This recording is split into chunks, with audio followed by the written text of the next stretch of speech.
presbítero Marcos falou, hoje nós começamos uma série, Quem Sou Eu Diante do Eu Sou?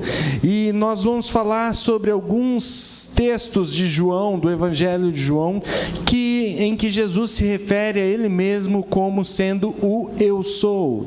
E hoje nós vamos começar com João 4.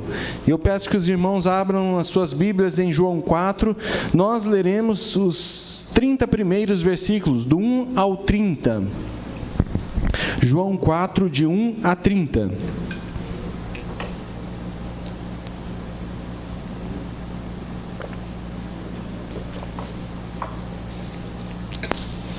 João 4, de 1 a 30. Peço que os irmãos acompanhem em suas Bíblias, enquanto eu faço a leitura. Quando Jesus soube que os fariseus tinham ouvido dizer que ele fazia e batizava mais discípulos do que João, se bem que Jesus mesmo não batizava, e sim os seus discípulos, deixou a Judéia, retirando-se outra vez para a Galiléia, e era-lhe necessário passar pela região de Samaria. Assim, Jesus chegou a uma cidade samaritana chamada Sicar, perto das terras que Jacó tinha dado a seu filho José. Ali ficava o poço de Jacó. Cansado da viagem, Jesus sentou-se junto ao poço e era por volta de meio-dia. Nisso veio uma mulher samaritana tirar água. Jesus lhe disse: "Dê-me um pouco de água", pois os seus discípulos tinham ido à cidade comprar alimentos. Então a mulher samaritana perguntou a Jesus: "Como sendo o Senhor um judeu, pede água a mim, que sou uma mulher samaritana?" Ela disse isso porque os judeus não se dão com os samaritanos. Jesus respondeu: "Se você conhecesse o dom de Deus e quem é que está lhe pedindo água para beber, você pediria e ele lhe daria água viva." Ao que a mulher respondeu: "O Senhor não tem balde, o poço é fundo. De onde vai conseguir essa água viva? Por acaso o Senhor é maior do que Jacó, nosso pai, que nos deu o poço, do qual ele mesmo bebeu, assim como seus filhos e seu gado?" Jesus respondeu: "Quem beber desta água voltará a ter sede, mas aquele que beber da água que eu lhe der nunca mais terá sede. Pelo contrário, a água que eu lhe der será nele uma fonte a jorrar para a vida eterna." A mulher lhe disse: "Senhor, quero, me dê dessa água para que eu não mais tenha sede, nem precise vir aqui buscá-la." Jesus disse: "Vá, chame o seu marido e volte aqui." Ao que a mulher respondeu: "Não tenho marido." Então Jesus disse: "Você tem razão ao dizer que não tem marido, porque já teve 5, e esse que agora tem não é seu marido. O que você disse é verdade." A mulher então lhe disse: "Agora eu sei que o Senhor é um profeta. Nossos pais adoravam neste monte, mas vocês dizem que em Jerusalém é o lugar onde se deve adorar." Jesus respondeu: "Mulher, acredite no que digo. Vem a hora em que nem neste monte, nem em Jerusalém vocês adorarão o Pai. Vocês adoram o que não conhecem, mas nós adoramos o que conhecemos, porque a salvação vem dos judeus. Mas vem a hora, e já chegou, em que os verdadeiros adoradores adorarão o Pai em espírito e em verdade, porque são esses que o Pai procura para seus adoradores. Deus é espírito, e é necessário que os seus adoradores o adorem em espírito e em verdade." A mulher respondeu: "Eu sei que virá o Messias, chamado Cristo, mas quando ele vier, nos anunciará todas essas coisas." Então Jesus lhe disse: "Eu sou o Messias. Eu sou o Messias, eu que estou falando com você." Naquele momento chegaram os discípulos de Deus e se admiraram ao vê-lo falando com uma mulher, mas nenhum deles perguntou: "O que está querendo?" ou "Por que o Senhor está falando com ela?" Quanto à mulher, deixou o seu cântaro, foi à cidade e disse ao povo: "Venham comigo e vejam um homem que me disse tudo o que eu já fiz. Não seria ele, por acaso, o Cristo?" Então saíram da cidade e foram até onde Jesus estava. Vamos orar ao Senhor? Senhor nosso Deus, nós te louvamos pela tua palavra que foi lida e agora será exposta. E nós te pedimos que o Senhor me use para falar a tua palavra com clareza, para que todos entendam e compreendam o que está sendo dito. E que o teu Santo Espírito leve esta palavra a cada coração aqui nesta noite. É isso que eu te peço, em nome do Senhor Jesus. Amém. Quem sou eu? É uma pergunta que muitas vezes a gente faz a nós mesmos. E talvez a pandemia tenha intensificado este quem sou eu, né? Quem somos nós? Onde nós estamos? O que nós estamos fazendo? A pandemia com certeza trouxe algumas coisas que mudaram e transformaram a nossa realidade. Muitos que se atolavam em seus trabalhos, que se ficavam enfurnados ali nas suas atividades e de repente tiveram ou perderam o emprego, ou então de repente tiveram que ficar em casa, num local que não estava acostumado para trabalhar. Como foi difícil. Outras pessoas que perderam seus familiares e choraram e não sabiam lidar com a nova situação com que estavam vivendo. Outros que estavam vivendo um casamento e de repente o casamento se desmoronou e nessa situação porque não conseguiam mais reconhecer um ao outro dentro da própria casa. E tantas coisas foram mudando nesta pandemia de maneira que muitas pessoas passaram a se desconhecer. Falaram, quem sou eu? Eu não sei mais reagir nessa situação, eu não estava esperando que isso acontecesse, eu já não sei mais quem eu sou. Mas essa pergunta ainda é uma pergunta incompleta, quem sou eu? Porque nós precisamos falar, quem sou eu diante do grande Deus? Quem sou eu diante do grande eu sou? Porque quando nós perguntamos isso, primeiro nós reconhecemos que nós não somos nada, que nós somos pó. Mas quando nós perguntamos isso também, o Senhor transforma a nossa identidade, de forma que Ele fala, nós somos aquilo que Ele diz que nós somos. Nós somos aquilo que Ele fala que nós somos. E essa história da mulher samaritana, acontece isso. A mulher se encontra com Jesus e ele Jesus começa a estabelecer um contato, um diálogo com ela e conversar um diálogo que vai transformar a sua vida, que vai transformar a sua identidade. Se nós vermos o primeiro versículo, nós vimos que Jesus precisa sair da Judéia porque algumas pessoas percebem que Jesus estava batizando mais discípulos do que João. E se nós voltarmos para o capítulo 3, os próprios discípulos de João chegam e falam para João Batista, João, sabe aquele que você falou, que você foi enviado para preparar o caminho? Então, ele está batizando mais que você, hein? Cuidado. Toma cuidado que a coisa aí está ficando apertada. Então, João fala, olha, ele veio para isso. Ele veio para fazer discípulos, ele veio para encontrar pessoas, e João Batista fala uma das frases mais bonitas da Bíblia: importa que ele cresça e eu diminua. Importa que Jesus cresça e eu diminua. Mas só que não só os discípulos de João Batista descobrem isso e começam a saber que Jesus estava batizando mais pessoas, como também os fariseus começam a descobrir, olha, Jesus está batizando mais que João Batista. E Jesus sabia que os fariseus seriam uma grande pedra no seu sapato e que eles iriam perseguir Jesus, mas não era a hora ainda dele se entregar, ser crucificado. Aqui ele estava no início do seu ministério. Então Jesus, para evitar contendas, para evitar problemas, ele deixa a Judéia e vai para a Galileia. Tinham 3 caminhos para Jesus fazer. O primeiro caminho era o caminho que os comerciantes faziam. Eles iam à beira do mar, iam pelo litoral, e tudo isso para negociar, para falar com os navegantes, e ali eles conversavam e faziam negócio. Só que esse também era o caminho mais longo, era 150 quilômetros. O outro caminho é o que os judeus preferiam. Eles passavam as margens do Jordão e desciam. Esse caminho era de aproximadamente 140 50 quilômetros. Ainda não era o caminho mais curto, mas os judeus preferiam esse caminho, porque é o caminho mais curto, o caminho mais fácil, passava por Samaria. E os judeus não se davam bem com os samaritanos. Aqui o texto deixa claro que eles não se davam bem.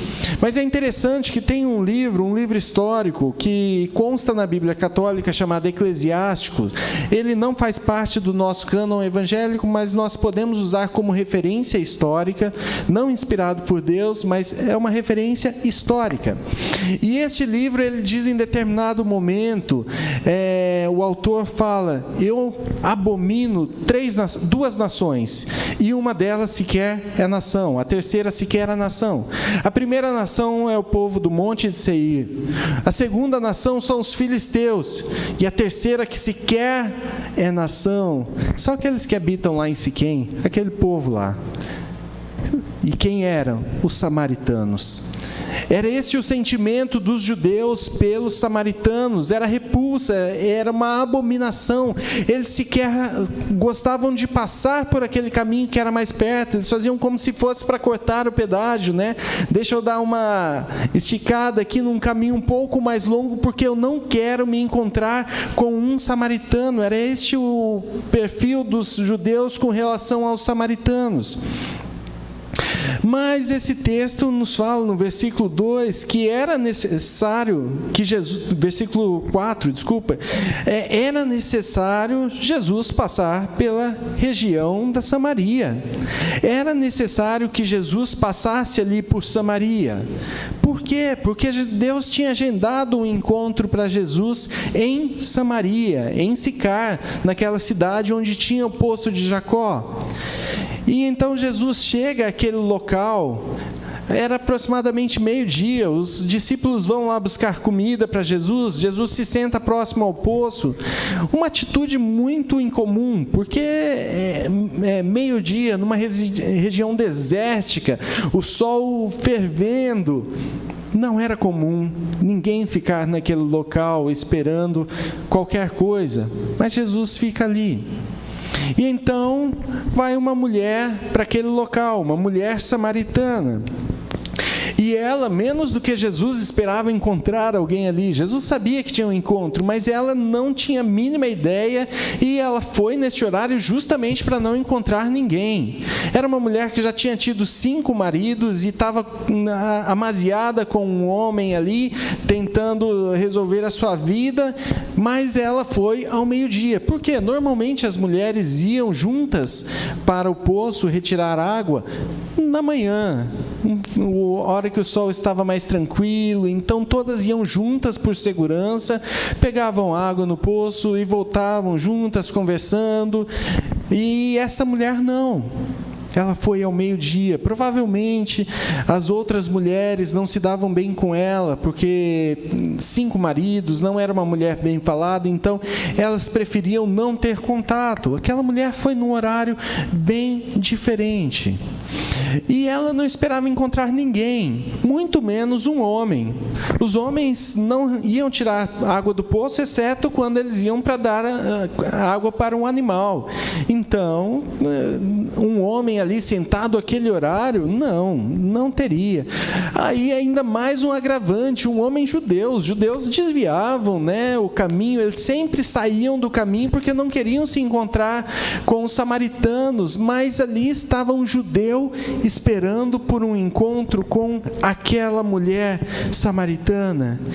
E então a mulher samaritana olha, talvez desconfiada, vai lá, pega o seu balde, joga ali no poço para pegar um pouco de água, e então Jesus fala com ela: me dá um pouquinho de água, por favor, dê-me de beber um pouco de água.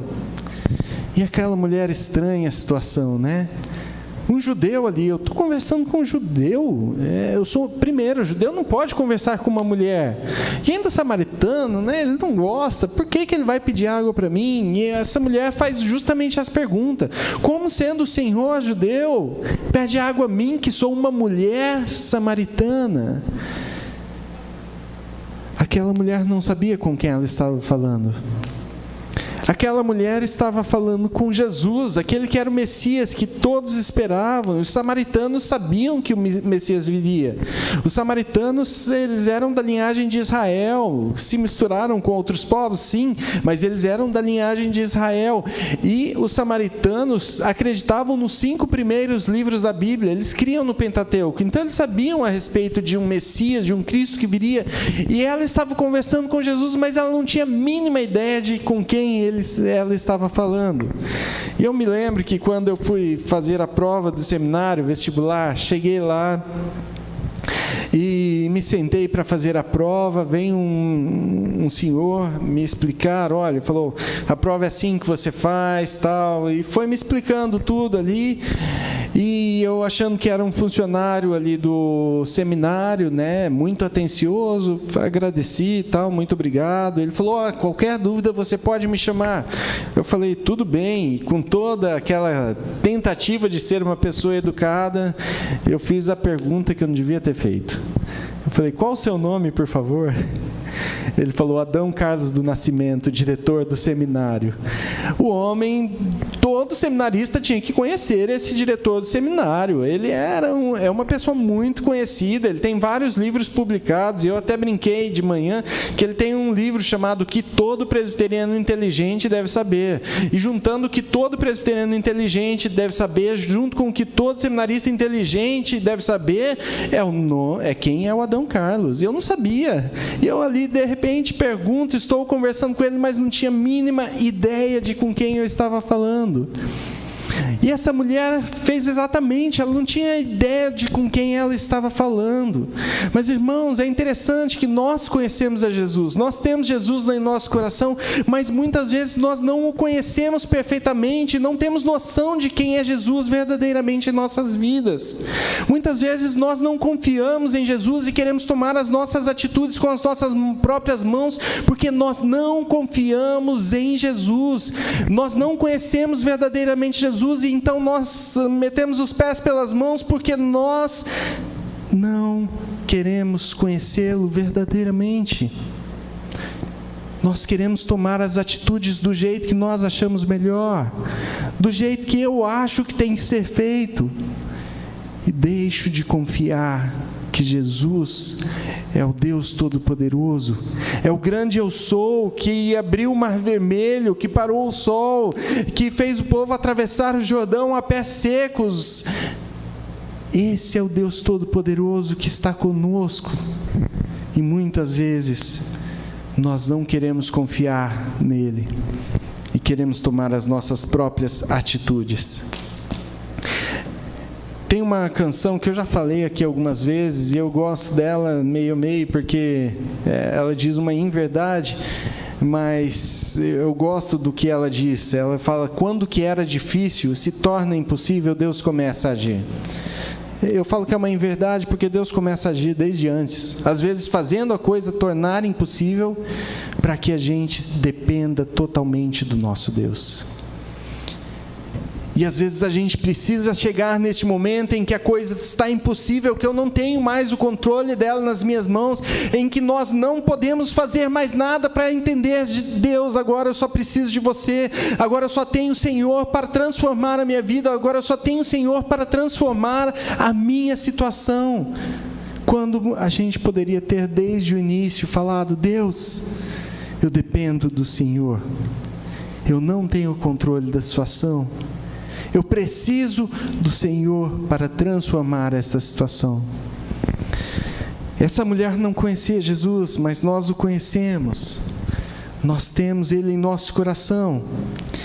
E essa mulher continua a conversa, Jesus continua a conversa, falando, olha, se você conhecesse quem está falando com você, o dom de Deus, se você conhecesse o dom de Deus, você me pediria água e eu lhe daria uma água viva. Então aquela mulher respondeu, acho que pensou, né? Jesus acho que está se achando demais, esse homem judeu aí, né? Ele está achando que ele é maior do que Jacó. E ela fala para Jesus, eu sei que você é judeu, Eu sei que vocês têm uma mania de grandeza, né? Mas não é muito, não. O senhor não tem balde. Como que o senhor vai retirar a água? Por acaso o Senhor é maior do que o nosso pai Jacó, que fez esse poço, construiu esse poço, bebeu da água que ele dá e deu a seus filhos, a seu gado? O Senhor é maior que Jacó? O Senhor está achando que é maior do que Jacó? E então Jesus fala: olha, se você beber dessa água, você voltará a ter sede. Mas se você beber da água que eu lhe der, você nunca mais terá sede. Pelo contrário, essa água se tornará uma fonte a jorrar para a vida eterna, uma fonte de água viva. Irmãos, é interessante porque ela começou a conhecer a Jesus como um simples judeu, um judeu até mesmo um inimigo ali, né, que não tinha muita proximidade, mas de repente ela começou a se aproximar e conhecer o judeu, e ela percebeu que Jesus era maior do que Jacó, uma das grandes referências do cristianismo, do judaísmo, dos samaritanos, um dos grandes homens da história. Mas antes ela colocou Jacó como sendo o homem em quem ela confiava, porque tinha dado um poço para que ela pudesse beber água.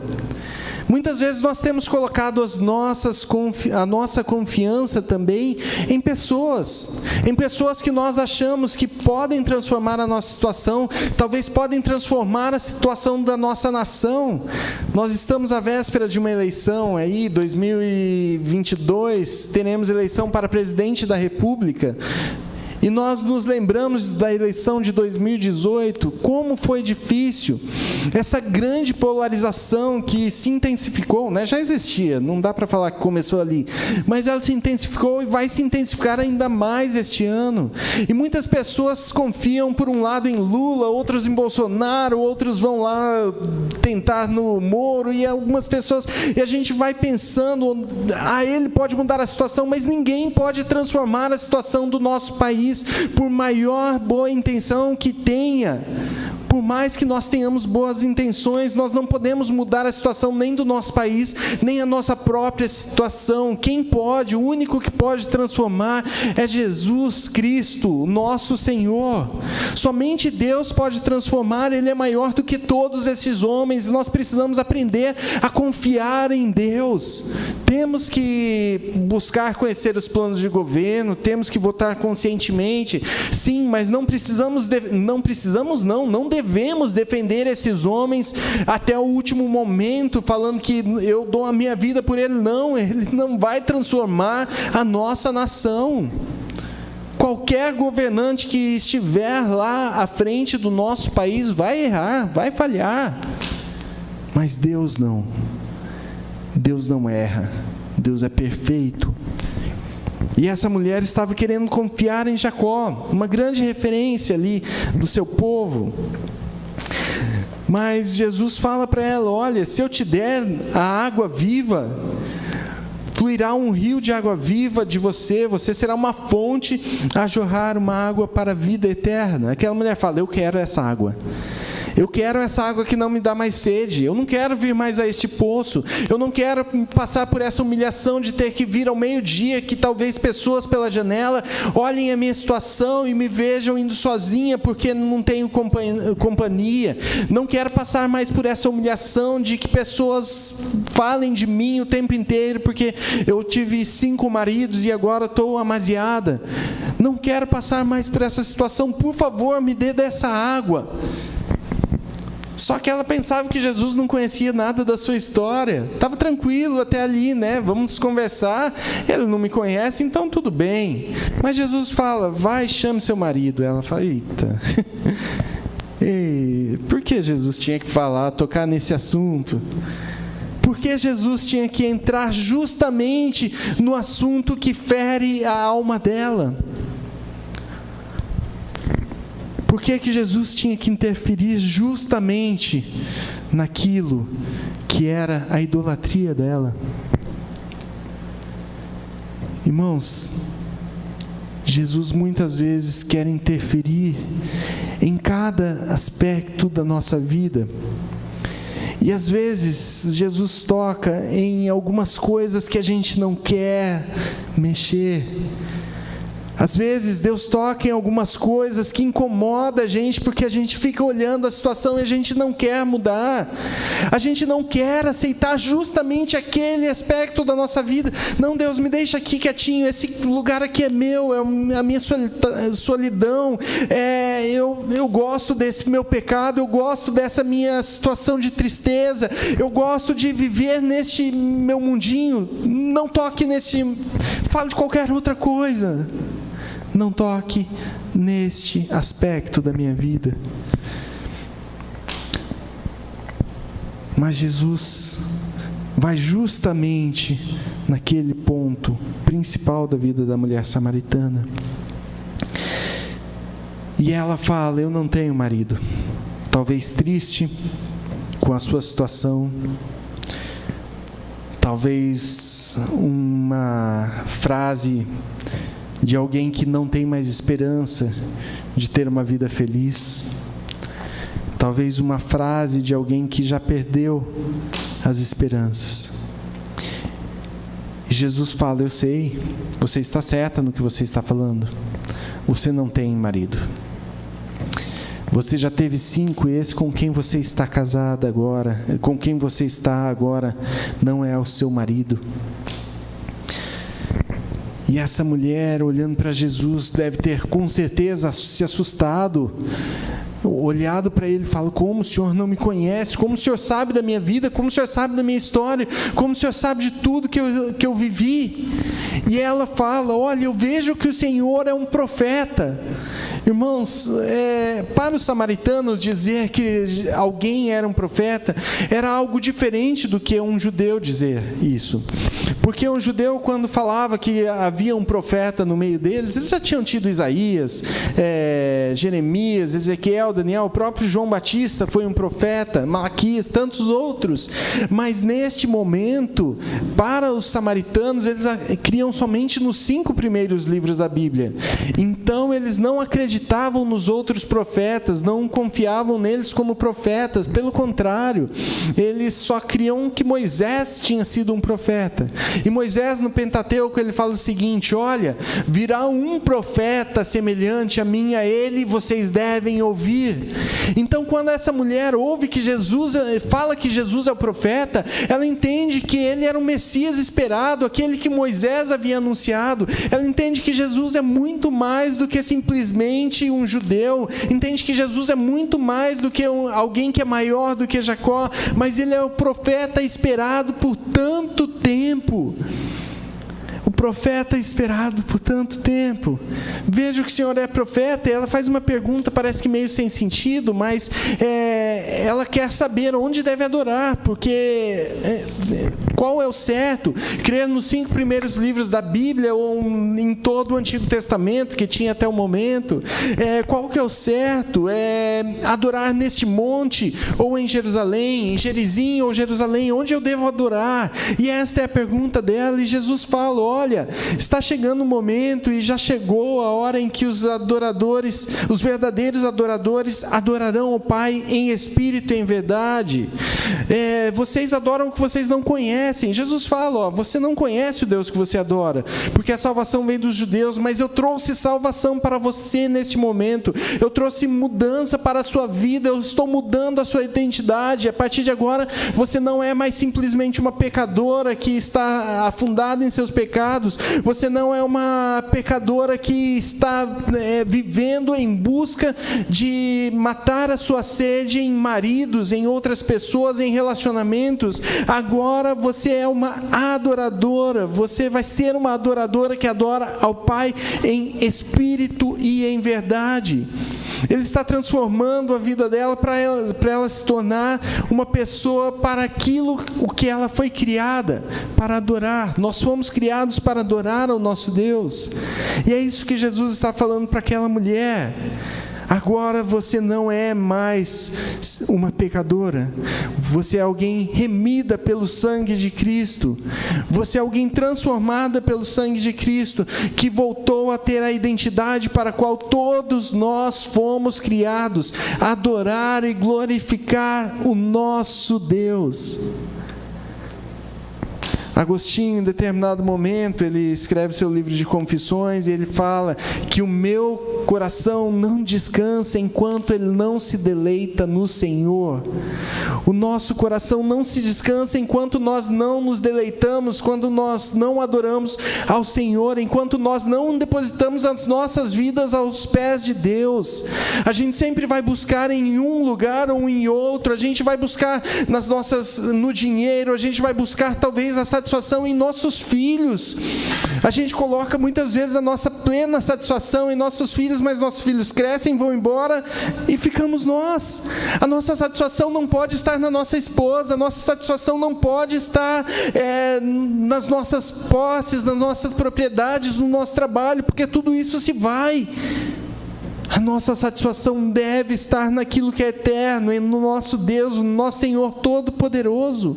E é isso que o Senhor fez com aquela mulher, transformou a identidade dela para que ela tivesse a sua plena satisfação em Jesus Cristo, o nosso Senhor. Agora ela é uma adoradora. E ela fala então, depois que Jesus fala, olha, chegou a hora de vocês adorarem em espírito e em verdade. Aquela mulher fala, olha, eu sei que virá o Messias, e quando vier o Messias, ele nos ensinará todas essas coisas. E então Jesus fala a frase que dá origem ao tema da nossa série: eu sou o Messias. Eu sou o Messias. Algumas traduções vão falar eu sou.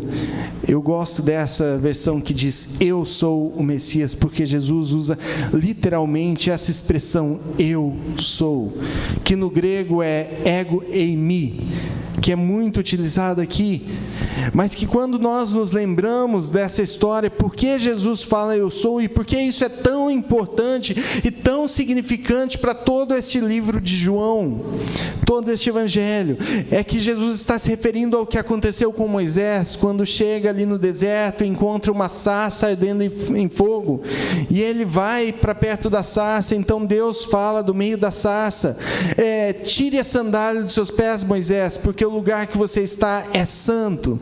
Então Moisés se achega, vê aquela sarça pegando fogo, mas sem se consumir.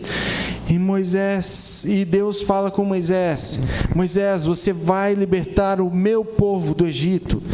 E Moisés fala: eu? Você. Mas no nome de quem eu vou? E aí Deus fala: eu sou o que sou. Você dirá que o eu sou o enviou. O eu sou, o Deus Todo-Poderoso. Este verbo sequer é pronunciado, o verbo ser sequer é pronunciado pelos judeus. Tamanho poder, tamanha importância que tem o eu sou para os judeus. E então Jesus Cristo fala: eu sou o Messias.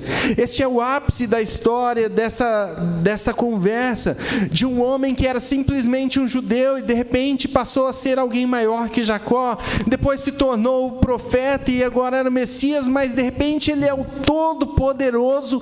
Eu sou o Deus Todo-Poderoso que está sobre nós, sobre todas as coisas. Mas é interessante que quando nós olhamos para a história da humanidade, o ápice da história da humanidade se dá quando o eu sou, o Deus Todo-Poderoso, se encarna, assume a forma de homem, assumindo a forma de servo, se humilhando até a morte, morte de cruz, e neste momento ele se entrega para transformar as nossas vidas, para mudar aquilo que nós vivemos, para nos tornar adoradores, salvos pela graça do nosso Senhor Jesus Cristo. É neste momento que o eu sou desce até nós para mudar a nossa identidade. Esse é o ápice da história. O que nós fazemos hoje é relembrar aquilo que aconteceu na história. Nós celebramos a ceia do Senhor para nos lembrarmos que um dia Jesus Cristo veio, o Eu Sou, se tornou homem, veio até nós, assumiu a forma de servo, foi obediente até a morte de cruz, mas ao terceiro dia Ele ressuscitou e hoje Ele está à destra de Deus Pai, o Todo-Poderoso. É maravilhoso a gente saber que o Eu Sou veio para transformar a minha e a sua vida, para transformar a cada um de nós, para transformar os nossos corações. Ele quer transformar o seu coração, Ele quer transformar o meu coração a cada dia, moldar o nosso coração para que esteja mais conforme a vontade dEle. Ele vai chegar assim para tocar justamente naquele ponto que é o nosso calcanhar de Aquiles. Ele vai chegar assim para interferir em situações que a gente acha que não precisam ser mexidas. Ele vai chegar para transformar a nossa situação. A hora que essa mulher fala, a hora que ela vê que Jesus é o Messias, o Deus Todo-Poderoso que está com ela ali à sua frente, ela deixa o seu balde ali, sai correndo e vai para a cidade e fala: olha, eu conheci um homem que me falou tudo o que eu tenho feito, será porventura ele o Messias? E todos vão até ali para se encontrar com ela. E no versículo 39 fala que muitos samaritanos daquela cidade creram em Jesus por causa do testemunho da mulher que tinha dito: ele me disse tudo o que eu já fiz. Aquela mulher que antes se escondia nos seus medos, nos seus traumas, nos seus pecados, agora ela é uma pessoa que tem a fonte de vida eterna a jorrar dela, e ela chega para anunciar para tantas outras pessoas, para falar do Evangelho, para transformar vidas, e pessoas se achegam a Jesus através da vida daquela mulher. E eles pedem que Jesus fique ali, mas alguns dias Jesus fica, e muitos conhecem agora, não só por causa do testemunho dela, mas porque estiveram com o próprio Jesus. Irmãos, conhecer a Jesus muda a nossa identidade, e isso deve promover uma missão, deve fazer com que a gente vá proclamar o Evangelho, deve fazer com que a gente fale de Jesus às outras pessoas. Isso tem que mover o nosso coração, não é simplesmente para a gente guardar, é uma fonte a jorrar, é uma fonte para transformar outras vidas. Não é um tesouro precioso que nós devemos esconder de todas as formas, não. É um tesouro que deve ser repassado. A gente não vai perder quando a gente repassa esse tesouro. Pelo contrário, o reino de Deus vai ganhar. Muitas pessoas vão ser transformadas por causa do nosso testemunho. Por causa do nosso testemunho, Jesus vai transformar tantas vidas. Até que um dia, todas as pessoas que nós proclamarmos o Evangelho, um dia dirão: agora eu conheço verdadeiramente esse Jesus. Ele transformou a minha vida, transformou a minha identidade.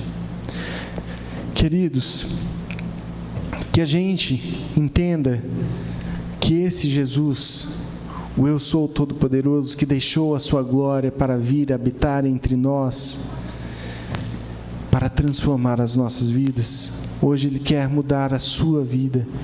Hoje Ele quer transformar a sua identidade. Se por acaso essa pandemia te deixou com uma pulga atrás da orelha: quem sou eu? Eu não me reconheço mais. Jesus quer mudar a sua identidade. Quem sou eu diante do Messias? Quem sou eu diante do Eu Sou? Que a gente tenha isso em nossos corações, que o Senhor nos faça verdadeiros adoradores, que o adorem em espírito e em verdade. Vamos orar? Senhor nosso Deus, nós te louvamos, ó Pai, porque um dia o Senhor veio, se entregou na cruz, o seu sangue desceu para lavar os nossos pecados.